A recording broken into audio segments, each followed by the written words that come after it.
السلام عليكم ورحمة الله. أهلا بيكم. ازيكم يا جماعة؟ عاملين ايه؟ أتمنى تكونوا بخير وسعادة. أقدم لكم الشخص الروحاني بالفطرة. ما هي مواصفات الشخص الروحاني؟ الشخص الروحاني هو الذي يهتم بأمور الروح وليس الجسد. هذا الشخص لا يمكن أن يكون مادي، فهو عكس الناس العاديين الذين يهتمون بالجسد وحاجيات الجسد وليس حاجيات الروح.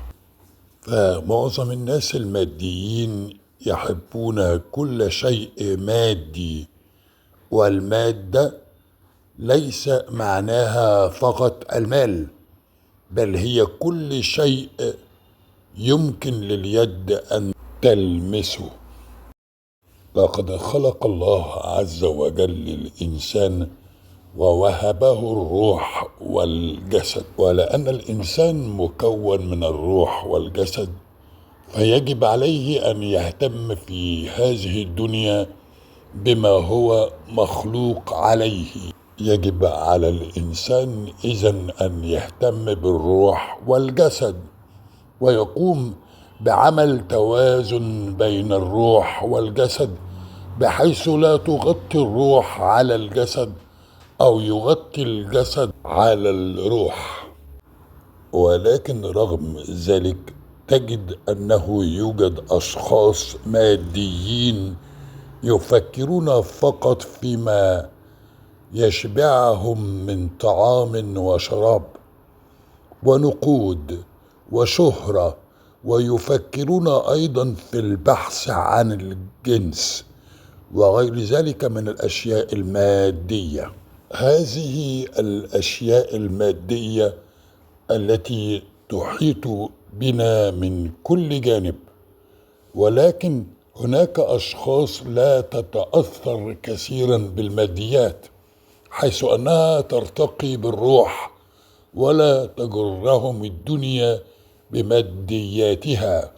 فتجد الشخص الروحاني يتمتع بالبساطة ويؤمن بالإنسانية وحب جميع مخلوقات الله عز وجل. تجد الشخص الروحاني محب للإنسان والحيوان والطيور، أي أنه يمتلك الرحمة ويسير حياته في هذه الدنيا بما يرضي الله عز وجل حسب ما تمليه عليه روحه وضميره.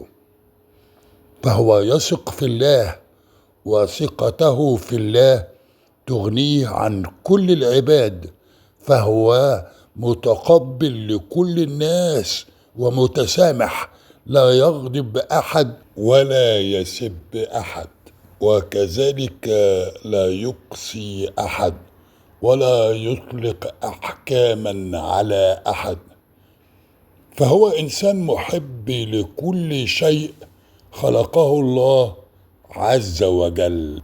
هذا الشخص الروحاني لا يهتم أبدا بآراء الناس عنه، ولا يمكن لأحد أن يستفزه أو يغضبه، وهو لا يرد الأذى بالأذى ولا يحقد على أحد قط. إنه يتمنى لكل الناس الخير والسعادة، فهو إن وجد شيئا سيئا يبتعد عنه، أو أنه يتعامل في حدود مع كل إنسان سلبي. والشخص الروحاني يحب الخالق سبحانه وتعالى، ونظرا لحبه للخالق العظيم تجده يحب جميع المخلوقات التي خلقها الله عز وجل، ويقوم بعمل ذلك بدون شرط أو قيد.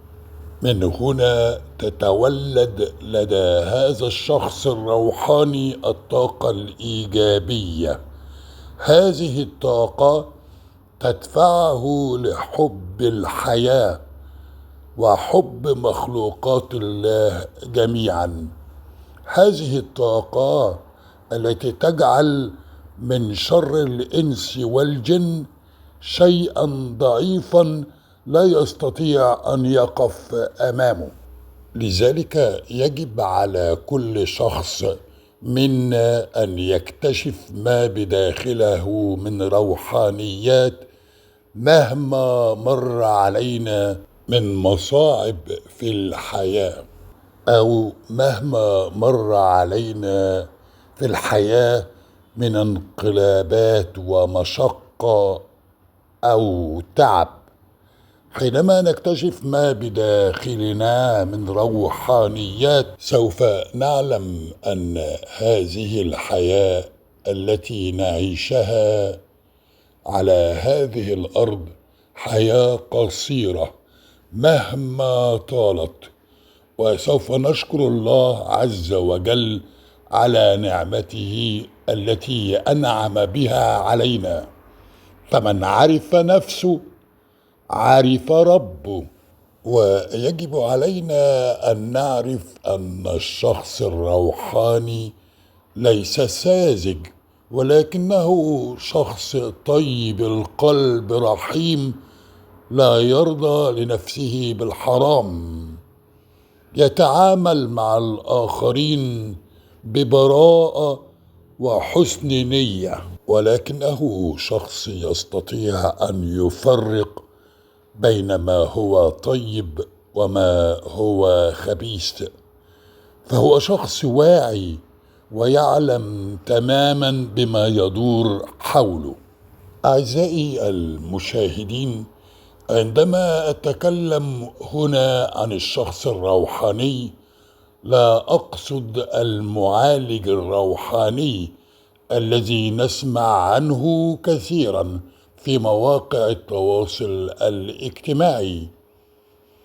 فالمعالجون الروحانيين في أغلب الأحيان يتعاملون مع القوى الغيبية من الجن والسحر إلى غير ذلك.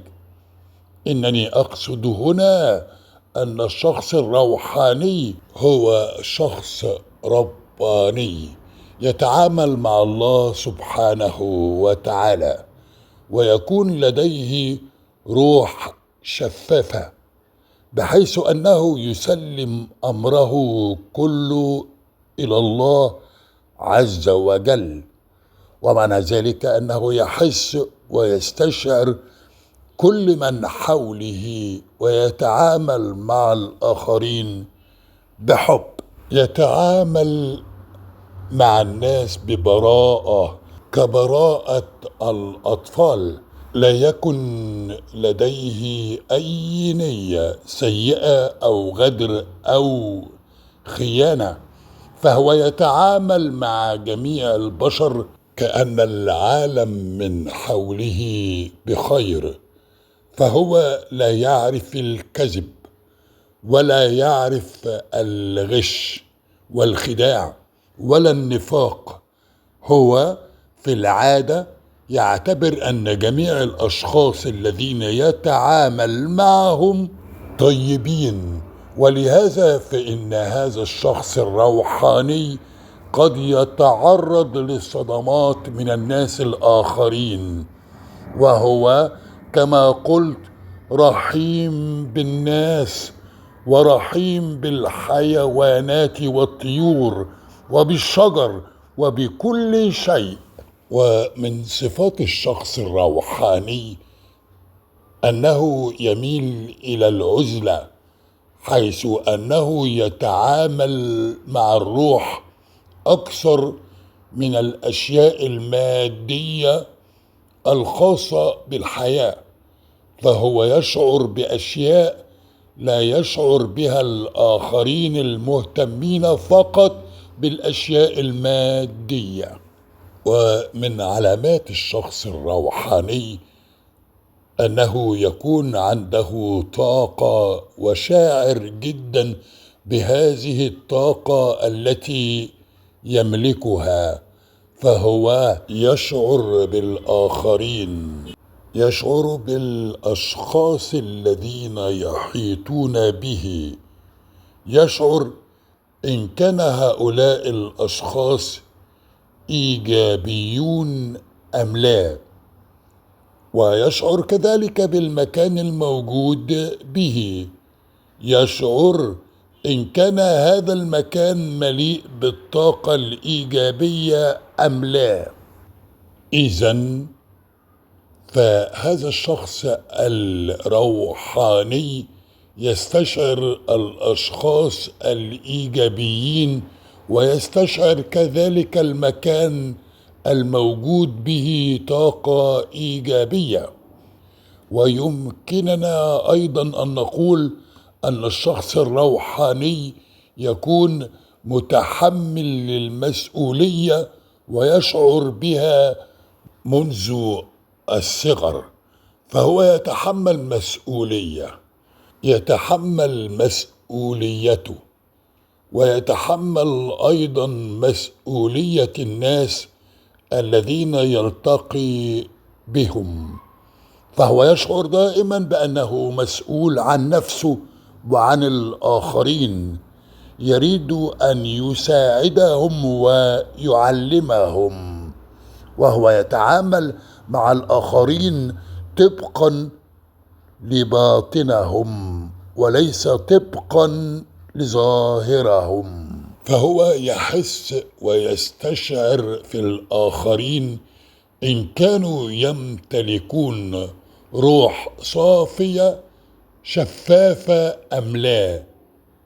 لذلك فهو يتعامل مع الآخرين سواء كانوا قريبين من الله أو غير ذلك، وكلما اقترب الآخرين من هذا الشخص الروحاني شعروا معه بالأمان والطيبة، فهو بكل تأكيد قريب جدا من الله عز وجل.